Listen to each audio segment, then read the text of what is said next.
Hello అండి. Welcome to సాహిత్య Raju's kitchen. ఈరోజు వీడియోలో ఉండ్రాళ్ళ పాయసాన్ని ఏ విధంగా ప్రిపేర్ చేసుకోవాలో చూపించబోతున్నాను. ఈ వీడియోలో చూపించే ప్రాసెస్‌లో మీరు కనుక ఉండ్రాళ్ళ పాయసాన్ని ప్రిపేర్ చేశారంటే పాలనేవి అస్సలు విరగకుండా పాయసం అయితే అమృతం లాంటి టేస్ట్ అనేది వస్తుందండి. మరి ఈ టేస్టీ అయినటువంటి ఉండ్రాళ్ళ పాయసాన్ని ఏ విధంగా ప్రిపేర్ చేసుకోవాలో విధానాన్ని ప్రాసెస్‌లోనికి వెళ్ళి చూసేద్దాం రండి. ఈ ఉండ్రాళ్ళ పాయసాన్ని ప్రిపేర్ చేసుకోవడం కోసం ముందుగా గ్యాస్ ఆన్ చేసి స్టవ్ పై ప్యాన్ పెట్టుకోండి. అందులోనికి ఇలాగా 1/4 కప్పు వరకు వాటర్‌ని పోసుకోండి. ఇలాగ 1/4 కప్పు వరకు వాటర్‌ని పోసుకున్న తర్వాత ఒక అరగంట ముందుగానే నానబెట్టుకున్నటువంటి పచ్చిశనగపప్పు 1 టేబుల్ స్పూన్ వరకు ఇలాగ వాటర్‌ని వంపేసి ఈ వాటర్‌లోనికి వేసుకోండి. అలాగే 2 టేబుల్ స్పూన్ల వరకు బెల్లాన్ని కూడా ఇలాగ తురిమి వేసుకోండి. అలాగే ఇందులోనే 1 స్పూన్ వరకు కొబ్బరి తురుమును కూడా వేసుకొని ఒకసారి మిక్స్ చేసుకున్న తర్వాత ఇవన్నీ ఒక పొంగు వచ్చేంత వరకు ఇలాగ మీడియం టు హై ఫ్లేమ్ మీద ఉడికించుకోండి. చూడండి ఇలా ఒక పొంగు వచ్చిన తర్వాత ఉడికించుకున్న తర్వాత చూసినట్లయితే శనగపప్పు మనకి 75% ఉడకాలండి. ఇలాగ ఒక శనగపప్పుని కానీ తీసుకొని చూసినట్లయితే ఇలా చక్కగా 2 ముక్కలు అవుతుంది అంటే మనకి శనగపప్పు అనేది ఉడికినట్లండి. ఇప్పుడు ఇందులోనికి మనం ఏ బౌల్ తోటైతే వాటర్‌ని తీసుకున్నామో అదే బౌల్ తోటి ఒక బౌల్ వరకు పొడి బియ్యపు పిండిని వేసుకొని స్టవ్ మంటని లో ఫ్లేమ్ మీదకి మార్చుకొని ఈ పిండంతా కూడా వాటర్‌లోనికి కలిసే విధంగా ఇలా గరిటెతోటి కలుపుతూ ఉడికించుకోవాలి. ఇలా పిండంతా వాటర్‌లోనికి కలిసిన తర్వాత గ్యాస్ ఆపేసుకొని ఈ ప్యాన్‌ని కిందకి దింపుకొని ఈ పిండిని కొంచెం చల్లారనివ్వాలి. ఇలాగ గోరువెచ్చగా చేతితో తాకగలిగినంత వేడిలోనికి పిండి వచ్చినప్పుడు ఇలాగ పిండిని అంతటిని కూడా చేయితోటి దగ్గరగా ఒక పిండి ముద్దలాగా కలిపి తీసుకోండి. ఇప్పుడు ఇలా కలిపి తీసుకున్నటువంటి పిండి ముద్దని కొంచెం వేరే బౌల్‌లోనికి 1 టేబుల్ స్పూన్ వరకు పొడి బియ్యపు పిండిని తీసుకొని అందులోనికి ఇలాగా చేతుల్ని ముంచుకొని ఈ పిండి ముద్దని కొంచెం కొంచెంగా చేతిలోనికి తీసుకుంటూ మరీ పెద్దవి కాకుండా అలానే చిన్నవి కాకుండా వీడియోలో చూపిస్తున్న విధంగా ఇలాగా చిన్న చిన్న బాల్స్ లాగా ప్రిపేర్ చేసి తీసుకోండి. ఇలాగ పిండి అంతటిని కూడా బాల్స్ లాగా ప్రిపేర్ చేసి తీసుకున్న తర్వాత మీడియం సైజు నిమ్మకాయ సైజ్ అంతా పిండి ముద్దని ఉంచుకొని ఇప్పుడు ఈ పిండి ముద్దని వేరొక బౌల్‌లోనికి వేసుకొని హాఫ్ బౌల్ వరకు వాటర్‌ని పోసుకొని ఉండలేమి లేకుండా పిండిని ఇలాగ లిక్విడ్ లాగా కలిపి తీసుకోండి. ఇప్పుడు ఈ విధంగా రెడీ చేసుకున్నటువంటి ఉండ్రాళ్ళని అలాగే బియ్యం పిండి వాటర్‌ని కూడా రెడీగా పెట్టుకోండి. ఇప్పుడు మళ్ళీ గ్యాస్ ఆన్ చేసి స్టవ్ పై ప్యాన్ పెట్టుకొని అందులోనికి 2 టేబుల్ స్పూన్ల వరకు నెయ్యిని వేసి కరిగించండి. నెయ్యి ఇలా కరిగాక ఇప్పుడు ఇందులోనికి కట్ చేసినటువంటి బాదం, జీడిపప్పు అలాగే ఎండు కొబ్బరి, కిస్మిస్లను కూడా వేసి వీటన్నిటిని లో ఫ్లేమ్ మీద కలుపుతూ దోరగా వేయించుకోండి.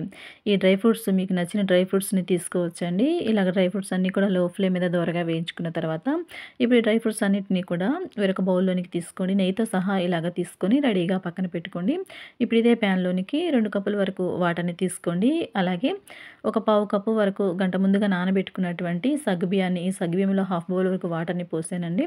వాటర్‌తో సహా సగ్గుబియ్యాన్ని ఈ వాటర్‌లోనికి వేసుకొని మీడియం ఫ్లేమ్ మీద ఒక పొంగొచ్చేంత వరకు ఉడికించండి. ఒక పొంగొచ్చేంత వరకు ఉడికించిన తర్వాత చూసినట్టయితే చూడండి సగ్గుబియ్యం చక్కగా ఉడుకుతున్నాయి. ఇలాగ వాటర్‌లో సగ్గుబియ్యం అన్నీ పైకి తేలాయంటే సగ్గుబియ్యం 50% ఉడికినట్లండి. ఇలాగ 50% ఉడికితే సరిపోతుంది. ఇప్పుడు ఇందులోనికి మనం ముందుగా రెడీ చేసి పెట్టుకున్నటువంటి ఉండ్రాళ్ళను కూడా వేసుకోండి. ఇలా ఉండ్రాళ్ళన్నిటిని కూడా వేసుకున్న తర్వాత స్టవ్ మంటని లో ఫ్లేమ్ మీద పెట్టుకొని గరిటెతోటి ఇలాగ మెల్లగా కలుపుతూ ఈ ఉండ్రాళ్ళని 1, 2 నిమిషాల పాటు ఉడికించండి.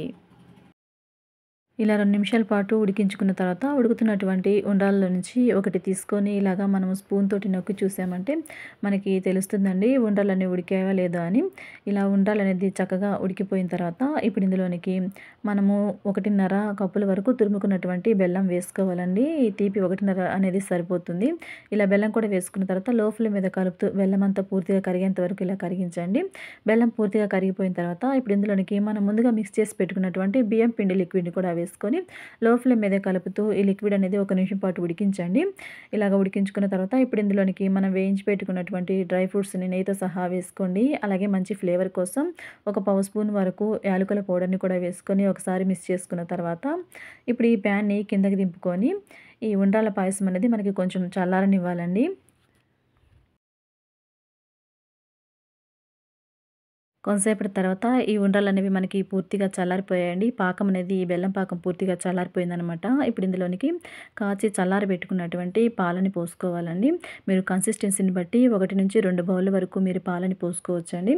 ఇలాగా బెల్లం పాకం అనేది పూర్తిగా చల్లారిన తర్వాత ఇలాగ చల్లారినటువంటి పాలని పోసుకున్నామంటే మనకి పాయసం అనేది విరగకుండా చాలా చాలా టేస్టీగా ఉంటుందండి.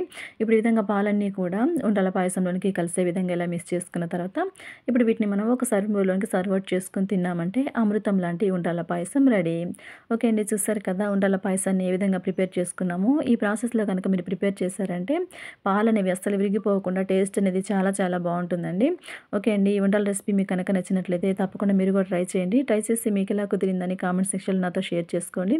అలాగే ఈ ఉండ్రాళ్ళ పాయసం వీడియో రెసిపీ కనుక మీకు నచ్చినట్లయితే తప్పకుండా వీడియోకి ఒక లైక్ చేసి మరిన్ని రెసిపీస్ కోసం మన సాహిత్య రాజుస్ కిచెన్ ఛానల్‌ని సబ్స్క్రైబ్ చేసుకొని పక్కన బెల్ సింబల్‌ని క్లిక్ చేయండి. Thanks for watching our video.